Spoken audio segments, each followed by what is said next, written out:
আজকের মতো এতটা শরীর খারাপ এর আগে আমার কোনো দিন লাগেনি। এতবার সকালবেলা কলকাতা থেকে অন্ডাল ফিরি, মানে সেই দিনের অভিজ্ঞতার মতো খারাপ অভিজ্ঞতা এর আগে আমার কোনো দিন হয়নি। মাসে অন্তত দুবার হলেও কিন্তু আমরা কলকাতা যাই বাবা মাকে দেখতে, কিন্তু আজকের মতো খারাপ অভিজ্ঞতার সম্মুখীন আমি এর আগে হয়নি। মানে কেন এতটা শরীর খারাপ হয়েছে বলো তো? মানে গতকালকে গেছিলাম বড় বাজার কেনাকাটা করতে, মানে ওই আমার ব্যবসার মাল কিনতে। আর কালকে তো প্রচণ্ড রোদ ছিল, মানে সারাটা দিন রোদে ঘুরে ঘুরে মাল কেনার পর বাড়ি ফিরতে ফিরতে প্রায় আমাদের 11টা বেজে গেছে। সেটা তোমরা আগের ব্লগেই দেখেছো।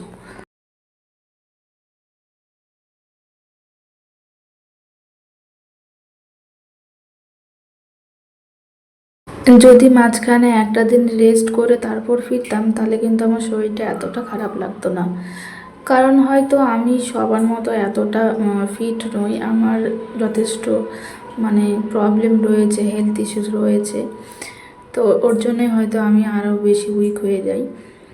তো বাড়ি ফিরে খাওয়া দাওয়া সারতে সারতে প্রায় 12টা সাড়ে 12টা বেজে গেছে। তারপর যখন শুতে গেলাম তারপর তো ঘুম হয়নি। সকালে 4:30টার সময় আমরা বাড়ি থেকে রওনা দিলাম।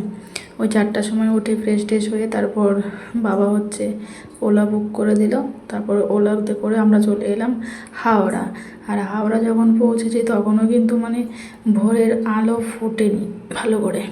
তো এখানে দেখতে পাচ্ছ আমার চোখ মুখের বীভৎস খারাপ অবস্থা। মানে চোখে মানে সারা শরীরে এতটা মানে ক্লান্তি, সে আর কি বলবো। তো এখানে হাওড়া পৌঁছে গেছিলাম। তো আমাদের ছিল ব্ল্যাক ডায়মন্ড ট্রেন, মানে হাওড়া থেকে ওই 6:30 নাগাদ। আর এখানে কী করলাম, সকালের মানে এত ব্যস্ততম শহর হিসেবে সকালবেলা কিন্তু অনেকটাই ফাঁকা ছিল সেই তুলনায়। তারপর এখানে বড় হচ্ছিল, চা খাচ্ছিল। ওনার তো আবার সকালবেলা চা ছাড়া চলে না, আমি তো চা ফা খাই না। তো এখানে দেখো আমার চোখ মুখে কী অবস্থা। তারপর চলে যাচ্ছিলাম, মানে এত সকালবেলায় রাস্তায় জ্যাম ছিল না বলেই আমরা কিন্তু হাওড়া খুব তাড়াতাড়ি পৌঁছে গেছিলাম। মানে ওই ট্রেন ছিল 6:30টায়, আমরা কিন্তু পৌঁছে গেছিলাম ওই 5টা 10 মধ্যে। তো অনেকটা সময় আমাকে স্টেশনে বসতে হয়েছিল, কিন্তু আমার বসে থাকতে একদমই ভালো লাগছিল না, মনে হচ্ছিলো ওখানটাই শুয়ে পড়ি। কিন্তু কী করবো, বাড়িতে ফিরতে হবে। বাড়িতে ফিরে আবার ও আবার অফিস যাবে। মানে কি হয় বলো তো, কোথাও কোনো কোনো জায়গা থেকে সকালবেলা ফেরার পর না বাড়িতে এসে দেখি যখন প্রচণ্ড কাজ থাকে তখন মাথাটা তো মানে একদম খারাপ হয়ে যায়। এর জন্য আমি যেতে চাই না কোথাও। ও তো দিব্যি অফিস বেরিয়ে যায়, তারপর আমাকে সমস্ত কাজ করতে হয়। তারপরে দেখো প্ল্যাটফর্মে ট্রেন ঢুকে।